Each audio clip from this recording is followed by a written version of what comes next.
ठीक आहे, चलो. मी काही जे आहेत ते सोपे आहेत ते तुम्ही ओरली रीड करतोय. Page number 72 characteristics of centre of mass आहे. तर first I am not going to cover because I have already told you. Centre of mass एक हायपोथेटिकल पॉइंट असतो की ज्याच्यामध्ये आपण असं अज्युम करतो की whole mass of the body is suppose to be concentrated. Am I correct?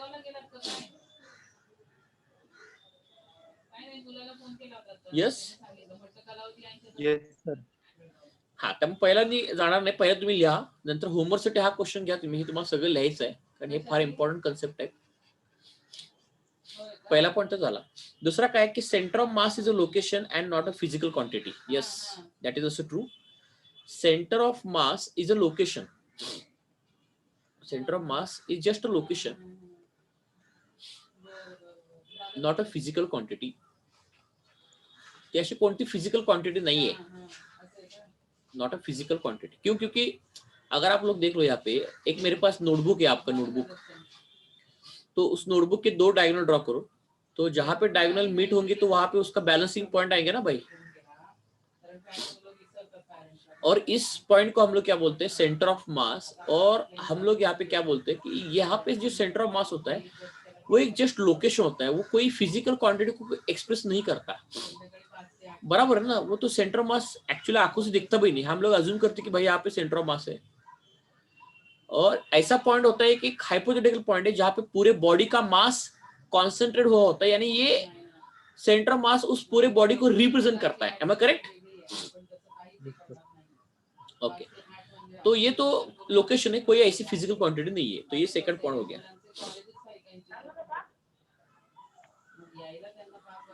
तो third point तो उन्होंने वही लिखा है कि centre of mass is equivalent. ये 3 चिन्ह का मतलब होता है equivalent, not equal. Centre of mass is equivalent to a object, equivalent to object for applying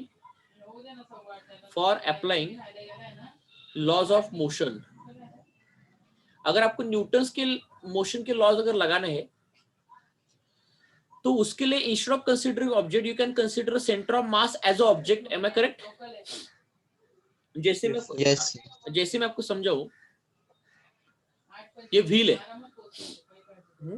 तो हम लोग क्या करते हैं कि फोर्स हमने व्हील पर लगाया, बराबर. फोर्स आपने व्हील पर लगाया, इसका मतलब आपने फोर्स लगाया उस व्हील के सेंटर ऑफ मास पर, बराबर बोल रहा ना? Yes sir. Yes sir. अब मुझको बताओ, अगर आपने फोर्स लगाया उस व्हील पर, suppose this is a wheel, force लगाया आपने उस व्हील पर, लेकिन इसका मतलब बन जाता है कि फोर्स अब लगा रहे हो उस व्हील के सेंटर ऑफ मास पर. तो मुझको बताओ, ये व्हील तो फिर रोटेशनल मोशन दिखाएगा, बराबर. इस फोर्स की वजह से व्हील तो रोटेशनल मोशन दिखाएगा, लेकिन सेंटर ऑफ मास कैसे मूव होगा रे? Straight line sir. यानी इस फोर्स के साथ मूव होगा ना? Yes sir. यानी सेंटर ऑफ मास ये पाथ लेगा. This is the path of centre of mass. Am I correct? Yes sir. Path of center of mass. So you understood the meaning. If you want to apply all the Newton's laws of motion, so all the laws directly can be applied to the center of mass because center of mass is representing a whole object. Got the idea? Yes sir. इसीलिए तो हम लोग सारे जो forces वगैरह होते हैं ना, weight force या सारे फोर्सेस, वो सेंटर ऑफ मास से ही दिखा देते हैं. जैसे मैंने आपको पिछले बार बोला था कि समझ लीजिए ब्लॉक है, इसका वेट दिखाना चाहते हो तो सेंटर ऑफ मास से ही दिखाते हैं ना हम लोग वेट. नॉर्मल रिएक्शन भी उस सेंटर ऑफ मास से ही दिखाते. क्यों? क्योंकि वो आप बोलते हो कि सर वो फोर्स ऑब्जेक्ट पर लग रहा है. अरे भाई, वो फोर्स ऑब्जेक्ट पर लग रहा है, यानी वो फोर्स लग रहा है सेंटर ऑफ मास पर. Am I correct? So centre of mass is equivalent to object. So this is the third characteristics. I hope you understood this idea. So center of mass is a hypothetical point. This is the first characteristic. Center of mass is a hypothetical point. Imaginary point है वो, कोई real point नहीं है, क्योंकि आंखों से दिखता नहीं तो कोई रियल कैसे बोल सकते उसको. चलो, now will go to the fourth characteristic. जो मेन है वो बताते जाऊंगा आपको. हाँ, अभी वो फोर्थ पॉइंट यहाँ पे मैंने एक्सप्लेन किया था. देखो, यहीं पे मैंने एक्सप्लेन किया था फोर्थ पॉइंट, तो फोर्थ अलग से नहीं बताऊंगा। तो फोर्थ पॉइंट क्या है ना कि if force is applied to center of mass, if force is applied to center of mass, then it causes linear motion of center of mass, not angular motion, not angular motion। तो उसका सबसे बढ़िया example ऊपर का ही ना। अब मुझको बताओ, मैंने फोर्स को डायरेक्टली अगर सेंटर ऑफ मास पर ही अप्लाई किया तो फिर सेंटर ऑफ मास कैसे मोशन दिखाएगा, लीनियर दिखाएगा या एंगुलर दिखाएगा रे भाई? लीनियर। क्योंकि वो पॉइंट है ना, तो पॉइंट कैसे घूम सकता है गोल? बोल ही नहीं सकते ना, तो ये लीनियर मोशन दिखाएगा, सेंटर ऑफ मास से आगे बढ़ जाएगा। जैसे वो रोड रोलर होता है ना, रोड रोलर, तो उसका सेंटर ऑफ मास पहिए के बीच में एग्जैक्टली यहाँ पे होता है, तो सेंटर ऑफ मास स्ट्रेट जाता है लेकिन पहिया उसके सेंटर ऑफ मास के अराउंड गोल गोल घूमता है। तो यहाँ पे पॉइंट के लिए क्या, four characteristic, if force is applied to centre of mass it causes a linear motion of centre of mass, not a angular motion. तो कैरेक्टरिस्टिक सिंपल है, यही क्वेश्चन आपको होमवर्क के लिए लेना है बाद में, characteristics of centre of motion, centre of mass. Okay, now I am going for the fifth point, centre of mass. ये तो बहुत आसान से पॉइंट है, वो छोड़ दूंगा मैं, ज्यादा एक्सप्लेन नहीं करूंगा। Is located at the centroid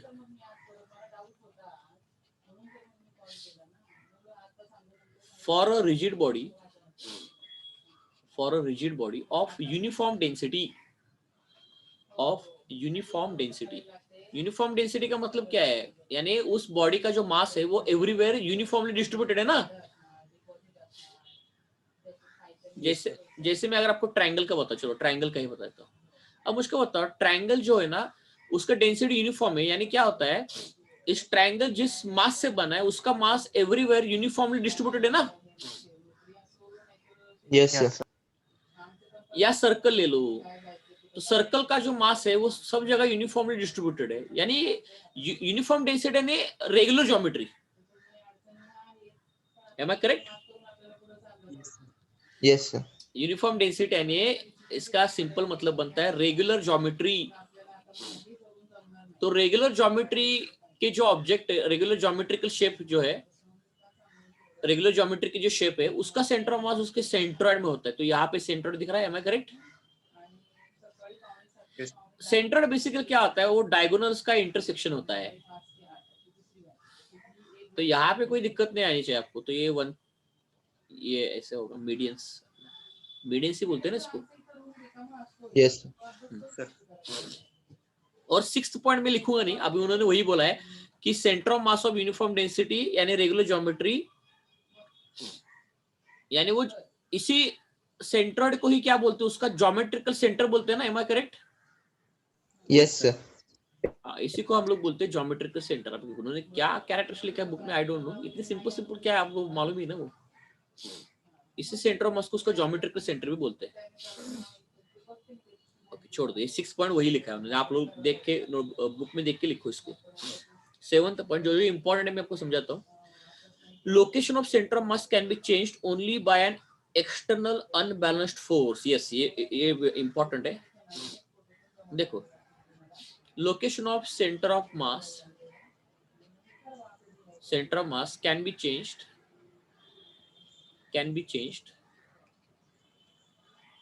by and only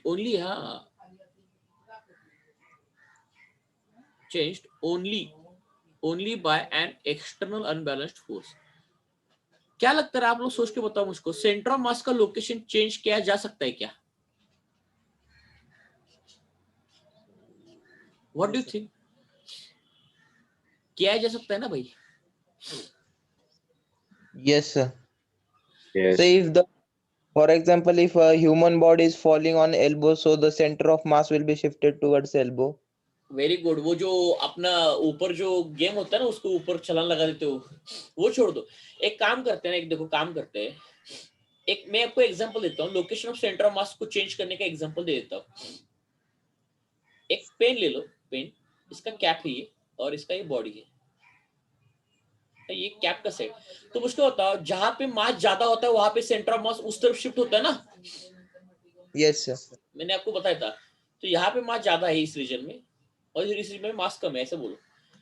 तो मे भी मेरा सेंटर ऑफ मास ना यहाँ पे भी आ सकता है। देखो यहाँ पे पेन बैलेंस होगा बराबर, इधर अगर उंगली लगाओगे, देखो यहाँ पे उंगली अगर लगाऊंगा तो यहाँ पे पेन बैलेंस होगा, इस साइड में लगाऊंगा तो गिर जाएगा, इस साइड में लगाऊंगा तो गिर जाएगा। एक काम करते हैं, एक काम करते हैं, मान के चलो इस पेन के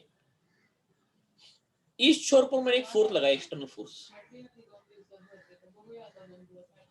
क्या लगता है अभी भी सेंटर ऑफ मास वहीं पर रहेगा? No, sir. फिर इस एक्सटर्नल फोर्स पर डिपेंड करेगा ना सेंटर ऑफ मास, आप जहां पे चाहिए वहां पे रख सकते हैं ना अभी आप, Yes, sir. क्योंकि पहले तो गिर रहा था। देखो अभी मैं आपके सामने यहाँ पे करके दिखा रहा हूँ, तो आई ओपन माय वीडियो, तो वीडियो से थोड़ा सा आपको डेमोस्ट्रेशन दे दूंगा। कहाँ गया वीडियो का ऑप्शन भाई? Okay, open the video. सुरू झालं करे व्हिडिओ माझा? Yes, sir. I hope you are getting this idea clear. काल लिफ्टिंग लावलं काय रे मी? ते झूमच्या सेटिंग मधून काहीतरी केलं असणार घरी ते. ओके ठीक आहे, जाऊन दे, आपलं त्याशी देणे घेणं नाहीये. Okay, can you see this is the centre of mass here? Yes. Yes, sir. Okay, या पॉइंटला बॅलन्स झाला ना, तर तो आता मी जर बोर्ड इकडे तिकडे शिफ्ट केलं तर ते पेन पडणार आहे. ओके, पण आता मी काय करतो, बोर्ड जर इकडे शिफ्ट केलं ना, इकडे शिफ्ट केलं तर ते पडेल ना पेन. आता बरोबर दिसतं का? पडतोय ना आता पेन? Yes, sir. हा, Yes, sir. पण पडू नये म्हणून मला फोर्स लावला. आता पडतो का रे बाबा? किंवा थोडासा मी फोर्स लावला या ठिकाणी, या ठिकाणी मी असा फोर्स लावला, असा या ठिकाणी फोर्स लावला. Now will it fall? No, sir. So No, sir. can I say now my new center of mass, I have got new center of mass? Yes, sir. Am I correct? Yes, sir. हा, centre of मासला shift करता येतं म्हणून planet वगैरे जे असतात, whenever the planets and all those things are there, प्लॅनेटच्या केसमध्ये सुद्धा आपल्याला सेंटर ऑफ मास शिफ्ट झालेला दिसतो. आता उदाहरणार्थ मला सांगा रे, ही अर्थ आहे, suppose this is earth and this is the moon. आता मला सांगा रे, ह्या दोघांचा सेंटर ऑफ मास जो असेल, कॉमन सेंटर ऑफ मास, तो अर्थच्या जवळ असेल का मूनच्या जवळ असेल? Earth. व्हेरी गुड, अर्थच्या जवळ इथे कुठेतरी सेंटर ऑफ मास असेल. हा, सेंटर ऑफ मास असेल. आता मला सांगा, अर्थनं लावलेला ग्रॅव्हिटेशन फोर्स मून वरती आणि मूननं लावलेला ग्रॅव्हिटेशन फोर्स अर्थ वरती सेम असेल का रे? No, sir. हा, म्हणजे हा ठीक आहे, म्हणजे फोर्स, ग्रॅव्हिटेशन फोर्स सेम असेल पण दोघांच्या मध्ये येणारा ऍक्सिलरेशन वेगवेगळं असेल, बरोबर ना? Yes, sir. कारण की ग्रॅव्हिटेशन फोर्स सेम राहण्याचं कारण फॉर्म्युला एकच आहे ना दोघांना, m/m/r². कारण मला सांगा, दोघांच्या मासचं मल्टिप्लिकेशन आणि डिवाइड बाय दोघांच्या मधलं डिस्टन्स. अंडरस्टूड? Yes, sir. आता मला सांगा,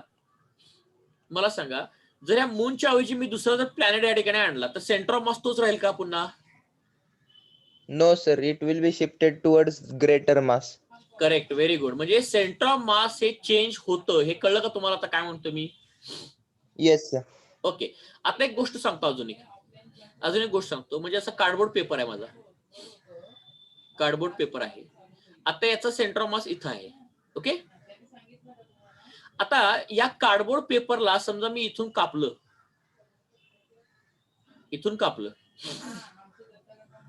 नाही जाऊन सोडा, ते काय ते मला त्याशी देणं नाहीये. बट पेनच example you understood, I can change the centre of mass now. Yes, sir. हा, म्हणजे एक्स्ट्रा फोर्स अप्लाय केल्यानंतर सेंटर ऑफ मासचं लोकेशन मला चेंज करता येतं. You got my idea clear? Yes, sir. Yes, sir. हा, त्यामुळं एक्स्ट्रा फोर्सनं सेंटर ऑफ मासचं लोकेशन चेंज करतं. तर मला आता एक्झाम्पल अजून काही आठवत नाहीये, पण पेनचं एक्झाम्पल सगळ्यात बेस्ट आहे. तुम्ही पेनचं एक्झाम्पल करून घ्या, कारण पूर्वी पेन इथे बॅलन्स व्हायचं, तो कदाचित इथे पण आता बॅलन्स होईल ना मग, because already the extra force is acting, so due to which pen can be balanced here also. कळलं का सगळ्यांना? Yes, sir. कारण जिथं फोर्स लावलात ना, त्या ठिकाणी फोर्स लावण्यासाठी तुम्हाला काहीतरी मास पाहिजे ना. म्हणजे ह्या साईडचं मास तुम्ही इन्क्रीज करता, याचा अर्थ सरळ. अंडरस्टूड? Yes, sir. हा, म्हणून ते सेंटर ऑफ मासचं लोकेशन चेंज करता येतं बाय अप्लाइंग एक्सटर्नल फोर्स. म्हणून म्हटले ना only external force. External force लावल्याशिवाय सेंटर ऑफ मासचं लोकेशन चेंज करता येत नाही. Now will move to the next point here. Point number 8. 2 मिनिटं मी लॅपटॉपला चार्जिंग लावून घेतो. काय लक्ष देत नाही मला.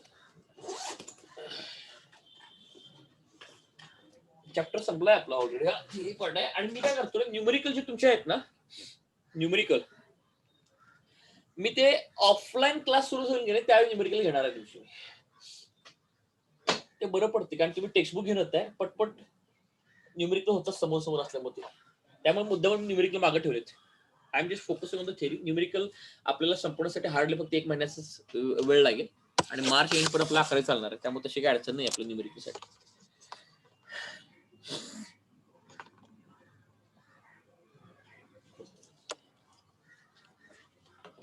Okay. Now.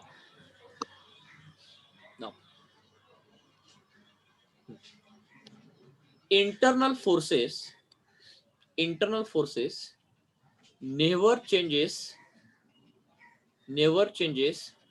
location of center of mass. हे बघा, सेंटर ऑफ मासचं लोकेशन फक्त एक्स्ट्रा फोर्स चेंज करू शकतो. You understand point?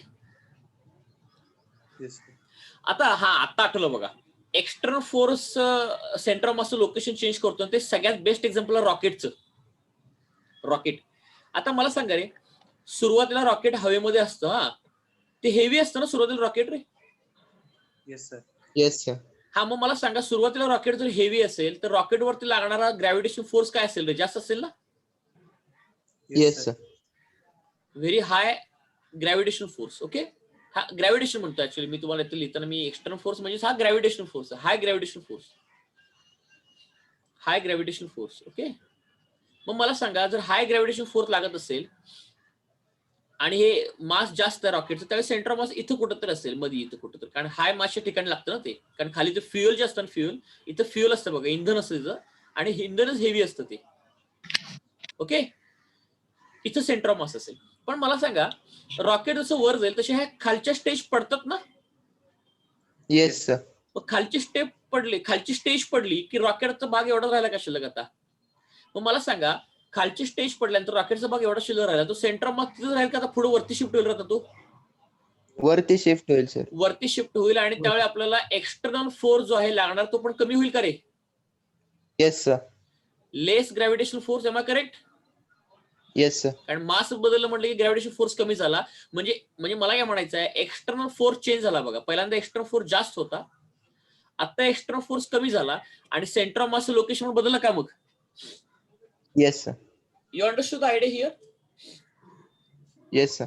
So who can change the location of center of mass? Only external force. आणि आपल्याला माहित आहे, जशी जशी हाईट वाढेल तशी फोर्स ऑफ ग्रॅव्हिटी कमी होतो ना. Yes, sir. आणि जशी हाईट वाढेल तशी फोर्स ऑफ ग्रॅव्हिटी कमी होतो. आणि जसा फोर्स ऑफ ग्रॅव्हिटी कमी होईल तसं सेंटर ऑफ मासचं लोकेशन हे वरती शिफ्ट होतं. वरती म्हणजे रॉकेटचं वरच्या पोर्शन आहे ना, तिकडे शिफ्ट होतं. बरं का? कळलं काय म्हणतोय? Yes. सुरुवातीला सेंटर ऑफ इथे येतो, नंतर तो इथे येतो, नंतर तो फायनली इथे येतो. Am I correct? Yes, sir. हा, असं ते काम आहे. किंवा ते पेनसाठी मला वाटतं मी अजून एक डोकं लावलं पाहिजे होतं पेनसाठी. सगळ्यात सिंपल सांगायला पाहिजे, मी तुम्हाला अवघड सांगितलं वाटतं बहुतेक. एक काम करा रे, सगळ्यात बेस्ट एक्झाम्पल होतं पेनसाठी. तुम्ही बाहेर फोर्स लावू नका. एक काम करा, पेनला ज्यावेळी कॅप होतं त्यावेळी सेंटर ऑफ मास इथं होतं ना. आता तुम्ही पेनचं कॅप काढल्यानंतर सेंटर ऑफ मास तिथं राहील का रे? No, sir. हा, लक्षाला काय म्हणतोय मी? Yes, sir. हा, आता मला सांगा, पेनचं कॅप आहे, तो एक प्रकारचा एक्सटर्नल फोर्स आहे ना. मास म्हणजे कॅप आहे म्हणजे मोर मास आहे ना. Yes, sir. आणि मोर मास आहे म्हणजे म्हणू का मोर ग्रॅव्हिटेशन फोर्स?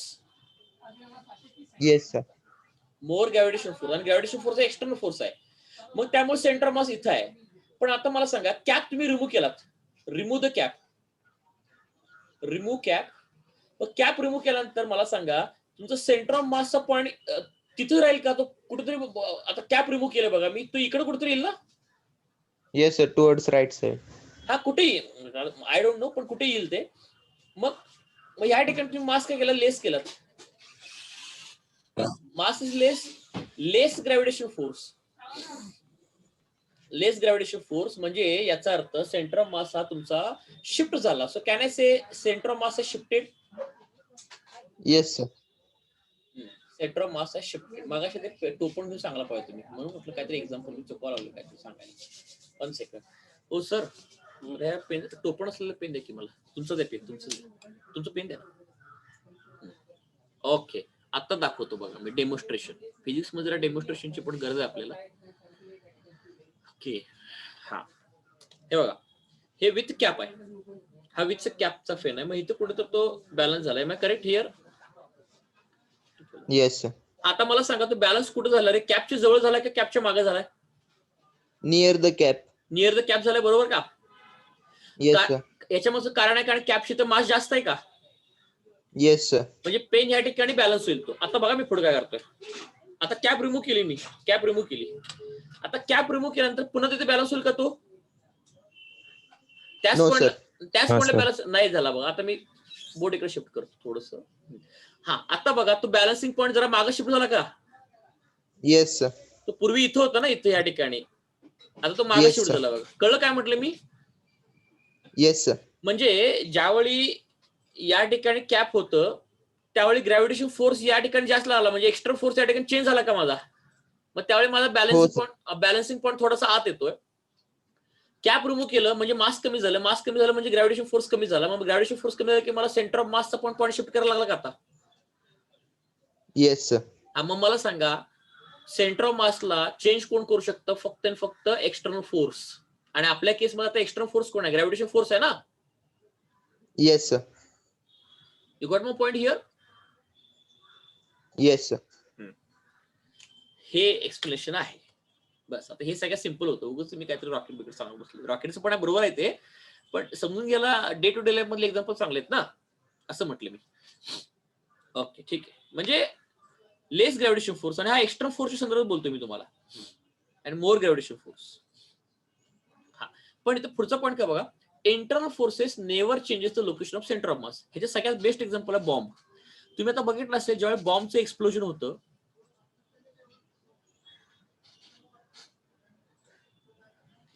आता बॉम्ब ज्यावेळी एक्सप्लोड होतो त्यावेळी कुठला एक्सटर्नल फोर्स ऍक्ट होतो का बॉम्बवरती? No, No, sir. sir. Bomb जो एक्सप्लोड होतो ड्यू टू इंटरनल फोर्सेस. आतूनच फोर्स जनरेट होतो ना बॉम्बला, इंटरनल फोर्सेस. ओके, आता मला सांगा एक गोष्ट, बॉम्ब एक्सप्लोड होण्याच्या अगोदर त्याचा सेंटर ऑफ मास इथं होता. Am I correct? Yes, sir. आता बघा गंमत काय होते.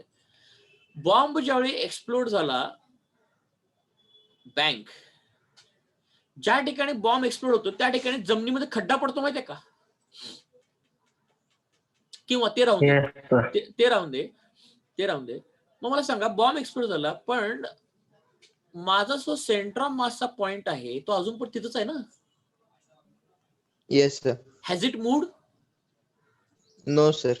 मूव्ह झालेलं नाहीये. बाकीचे पार्टिकल बाहेर पडलेत, पार्टिकल सगळे बाहेर पडले, पण सेंटर ऑफ मास जागेवर हल्लेलं नाहीये. म्हणून काय म्हणतोय, internal forces never changes the location of centre of मास. म्हणून तर त्या आर्मीमध्ये, डिफेन्समध्ये काय करतात माहितीये का, लँड माइन्स असतात माहिती का, लँड माइन्स. Yes, sir. पण ज्यावेळी त्या लँड माइन, समजा काहीतरी समजा लँड माइन आहे, अँटी टँक माइन तुम्ही लावला या ठिकाणी आणि समजा कव्हर केला तुम्ही, हे ग्राउंड आहे, हा ग्राउंड आहे, कव्हर केला तुम्ही, कव्हर केला. आता गंमत बघा, तुमचं सेंटर मास इथं ग्राउंड मध्ये कुठेतरी खाली आहे. हा, हे जेव्हा लँड माइन जेव्हा एक्सप्लोड होईल, ते एक्सप्लोड झाल्यानंतर ऍक्च्युअली तुम्हाला ना ग्राउंड मध्ये असा खड्डा मिळेल. खड्डा मिळालाय म्हणजे याचा अर्थ सेंटर ऑफ मास या ठिकाणीच राहतो ना बाबा माझा तो. कळलं का काय म्हणतोय मी? Yes, sir. Has centre of mass moved? No, sir. Tank ओढून गेला, पाकिस्तानचा टँक ओढवला आपण, Pakistan tank has been destroyed, but center of mass is still remaining there only, because in bomb explosion only internal forces are acting, no external forces are acting, so that's why center of mass location will not change. खड्डा पडण्याचं कारणच काय आहे ना, मग जर समजा centre of mass move झाला असतं मग खड्डा का पडला इथं? कळलं मी काय म्हणतोय? Yes, sir. Yes, sir. म्हणजे त्या सेंटर ऑफ मास मध्ये सुद्धा काय असतो रे बाबा, इनर्शिया असतो ना. Yes, sir. मग जोपर्यंत एक्सटर्नल फोर्स सेंटर ऑफ मास वरती अप्लाय होत नाही, सेंटर ऑफ मास म्हणतो बाबा तुम्ही एक्सप्लेन करायचं करा, मी माझी जागा सोडणार नाही, मी खड्डा पाडणार, खरं मी जातीच राहणार. म्हणजे मी माझ्याशी म्हटलं ना, centre of mass just acting like a object. जसं एखाद्या खुर्चीला किंवा गाडीला जसं इनर्शिया असतो, सेंटर ऑफ मासला पण इनर्शिया, तो आपली जागा सोडू शकत नाही जोपर्यंत एक्सटर्नल फोर्स ऍक्ट होत नाही. Got my point? Yes, sir. I hope तुम्हाला दोन्ही पॉईंट व्यवस्थित क्लिअर कट कळले असतील, कारण हे पॉईंट मध्ये समजून घेण्यामध्ये तुम्हाला एक्सप्लेनेशन एक्झाम्पलची गरज आहे, म्हणून मी दिलं. 10 मिनिटं आलेत करे आपल्याला ते संपायला.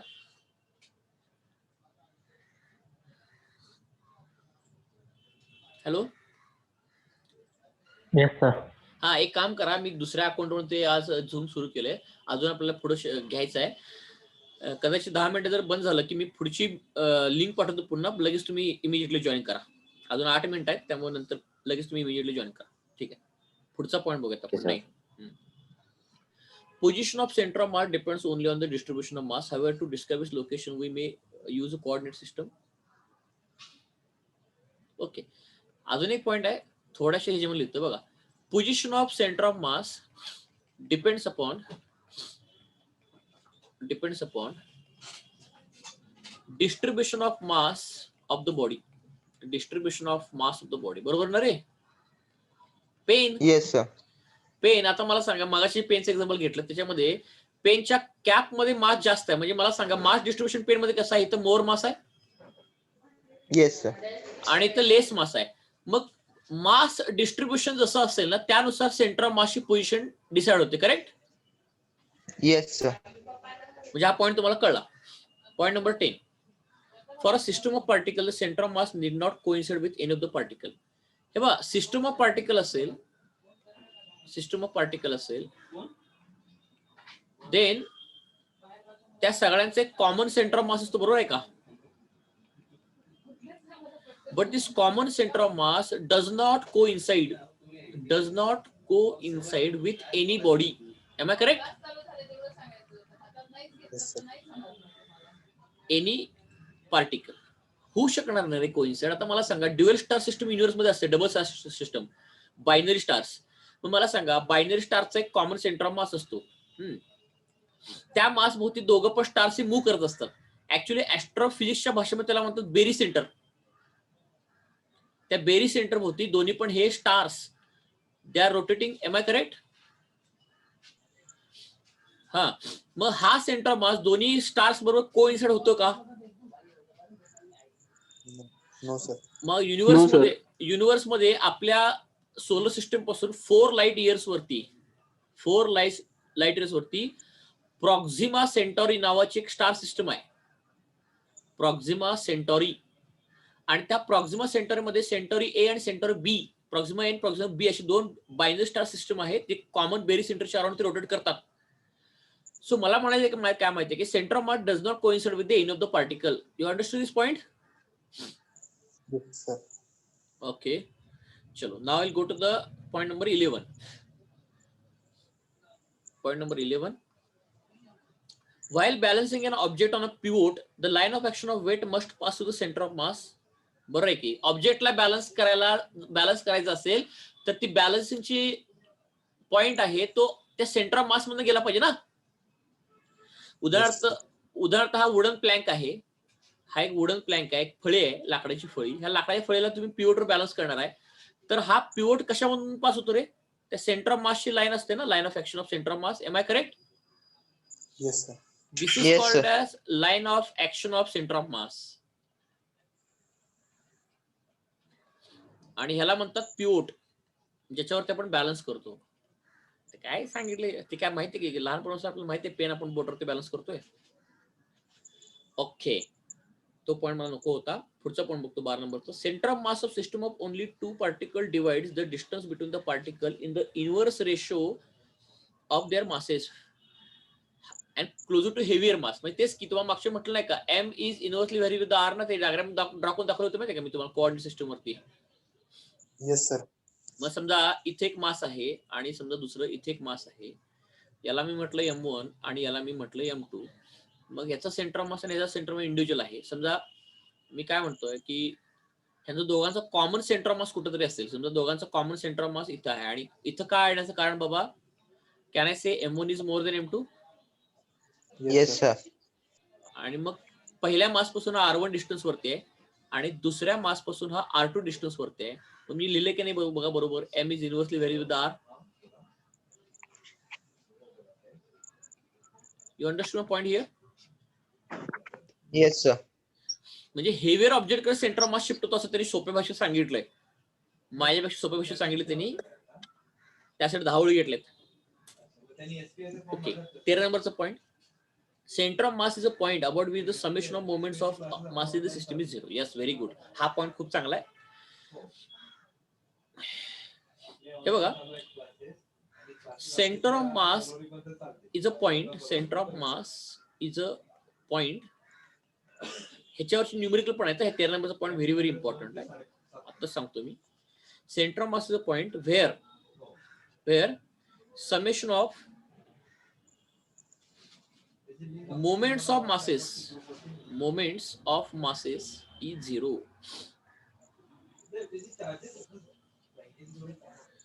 Summation of moments of masses equal to 0. तर हे काय आहे ते तुम्हाला, मला वाटतं पुढची लिंक पाठवून एक्सप्लेन करायला लागेल. हे मोमेंट्स वगैरे जे आहेत त्याचे न्यूमेरिकल आहेत आपल्याला पुस्तकामध्ये. Moments of masses is 0 where moments of masses is 0. हे मी एक्सप्लेन करतो नेक्स्ट लिंक मध्ये. ठीक आहे, आता पण कोणाला डाऊट आहे का बघा इथं पणच्या पॉइंट मध्ये? No sir. Let me check. 14 नंबरचं हे सगळं सांगण्याचं कारण म्हणजे काय माहिती काय, एकदा शिकायचं, एकदा 11वी करायची आयुष्यात, एकदा 12वी करायची. खरं नॉलेज असं घ्यायचं की डोक्यातनं जातच का नाही. Moments of masses is 0. ठीक आहे, मी आता मीटिंग या ठिकाणी एंड करतोय. थोडं तो पण हे पीडीएफ मी सेव्ह करतो आणि लगेच तुम्ही लिंकनं जॉईन करा. ओके, एंड करायला लागेल. 2 मिनिट राहील.